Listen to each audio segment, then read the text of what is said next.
Welcome to Block 5 Presentation 2, where we're going to talk about your elevator speech. What you will learn in this video is what your elevator speech is, why you need one, the steps to build yours, and the bonus uses. So what is an elevator speech? It's a quick summary of yourself, your profession, or your business. It was named after the amount of time it should take to go along a short elevator ride, 60 seconds or maybe 75 words. Elevator speeches can be business specific, product specific, or used to promote an investment opportunity or a charity support opportunity. If you can introduce yourself in a compelling way, it's possible to make a quick and professional connection while sorting those who don't match your demographic. They are sometimes encouraged at networking events, as discussed earlier, and other times they ought to be avoided. Their popularity may have waned at these due to overuse, hence we focus on other skills wherever possible. Why do you need an elevator speech? Your elevator speech is important as it provides an effective way to demonstrate your professional finesse and skills in limited time. It can be used in a multitude of situations, from professional networking when asked. Many networking meetings give attendees the opportunity to introduce themselves, to social events where one is asked, "So what do you do?" Gets your message across quickly, opens the door to ask the next question. How to build your elevator speech. Your elevator speech can be delivered verbally in 60 seconds or less, or as a one-pager. That's an American term as an introductory overview. There are 7 points to cover, and it can be shortened or expanded as need arises. The 7 points of the elevator speech are: describe the one main challenge that you solve or resolve. Use 2 or less sentences or bullet points. Number 2, clearly state the solution you offer. Once again, bullet points or a few short sentences. Number 3, define your ideal client. Number 4, identify your unique selling proposition, that point of difference from your competition. Number 5, talk about the people in your business and how they are invested in providing that unique advantage. Number 6, cover pricing or costing advantages if relevant. Number 7, state your business goals or objectives around overcoming collective challenges. Point 1, describe the challenge.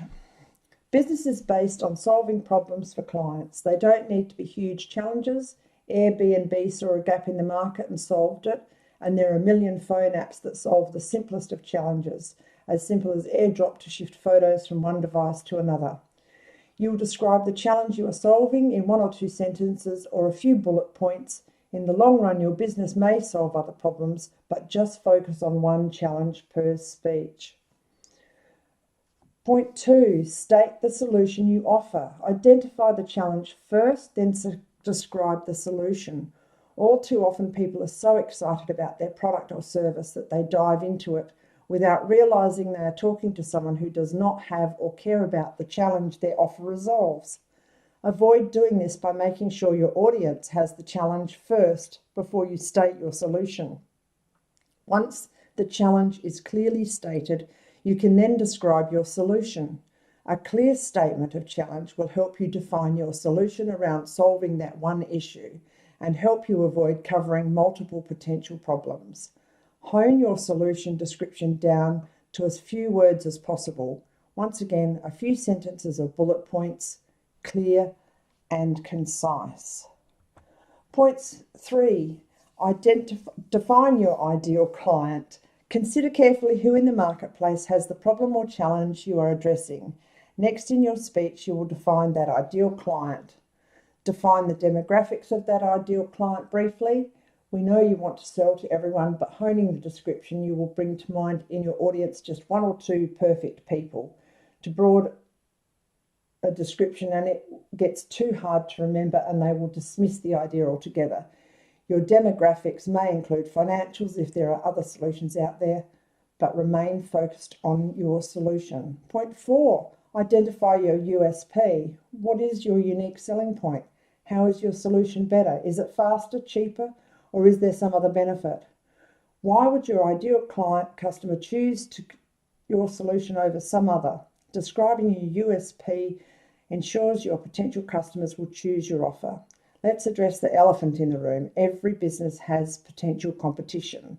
Even if no one has come up with a solution like yours, your potential customers may still be solving the problem with some alternative. When Henry Ford got his assembly line going and started to roll out cars to the public, his competition consisted of bicycles, horses, and walking. Then the motorcycle came into play.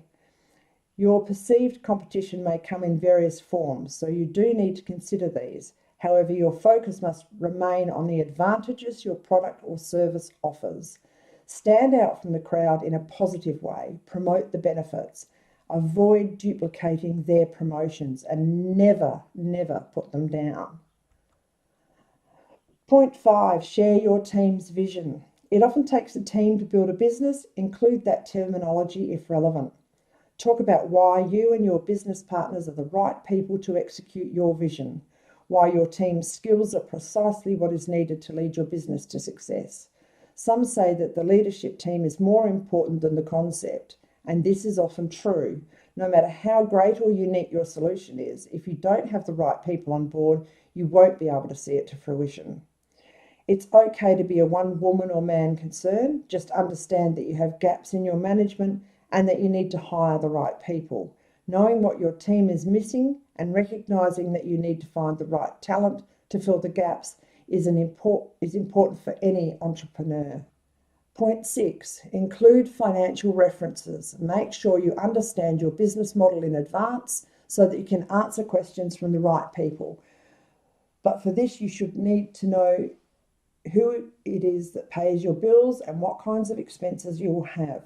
Your elevator speech, you won't have to include a detailed forecast. Just have a forecast completed so that you can talk about the numbers if you get questions, and provide that forecast if your potential investors are interested in learning more about your business.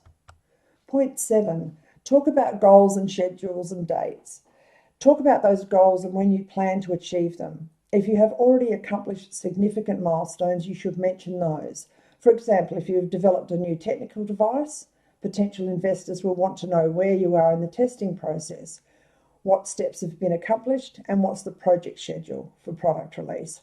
If you're opening a restaurant, investors will want to know about plans to secure a location, fit out that location, and open for business. Covering upcoming milestones in your speech makes your business a reality to the listener. This section of the speech shows how well you have thought through the detailed steps and processes required in running your business and making money. If you're already up and running, then show evidence of your success. If you have pre-orders for your product or other evidence of strong customer interest, then quote that. Pull it all together. Remember, this is 60 seconds or under, around 75 words, so a sentence on each point. Practice this on your team or family and close friends to see how it flows. Bonus hints. Number 1, expand this with some more detail if you need to fill a longer info session at a networking event. Aim for 3 minutes, maybe 5, and you won't have to think about it on the day of request. Bonus 2, the 10-second speech. You know the one where you're at a social gathering and it comes, what do you do? They don't need the 60-second speech. Mostly people are just being polite and you want to be asking the questions, remember? So from your 60-second speech, delete the finances and the goals and distill at most the first 5 points into one medium sentence. Always follow up with asking them about themselves. Ask and listen. If they're your target market, you'll work it out pretty soon. Delivery. When delivering, remember to speak naturally in a relaxed way. Apprehension or speed will convey lack of confidence or desperation, neither of which you want. Slow it down and then utilise it in your copy. Develop your elevator speech one at a time. Draft, review, refine and deliver with confidence. Let's recap. Your elevator speech should answer the following questions. Who you are, what you solve, who you help, what your edge is, the vision, the dollars, the goals and dates, and deliver it with confidence. So, cement the lesson. Craft your elevator speech. Help us all out. Put yours in the Facebook group. You never know who may need exactly what you offer. And I'll see you in the next